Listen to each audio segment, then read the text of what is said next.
Ahmedabad kidney ઇન્સ્ટિટ્યૂટમાં પહોંચ્યા ઉમેદવારો 6 મહિના પહેલા ડોક્યુમેન્ટ વેરિફિકેશન થયું, પરંતુ હજુ સુધી ભરતી ન થતા સતત બીજા દિવસે પણ વિરોધ.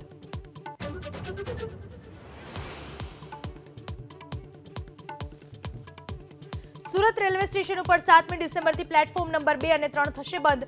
રેલવે બોર્ડને મલ્ટી મોડલ ટ્રાન્સપોર્ટ હબ વિભાગે આપ્યો પ્રસ્તાવ, તો વંદે ભારત સહિતની ટ્રેન પ્લેટફોર્મ નંબર 4 પરથી ઉપડશે.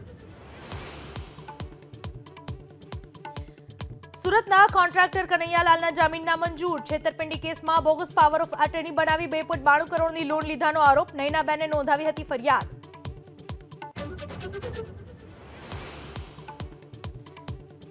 ભાવનગરના મહુવામાં એમ્બરગ્રીસની તપાસમાં મોટો ખુલાસા.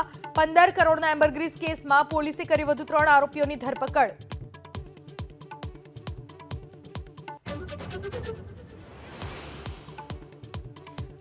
રાજ્યભરમાં પ્રી-સ્કૂલ સંચાલકોની હડતાળ. રાજકોટમાં પ્રી-સ્કૂલ સંચાલકોએ 15 વર્ષના ભાડા કરાર નિયમ દૂર કરવા સહિતની માંગ સાથે કર્યો વિરોધ.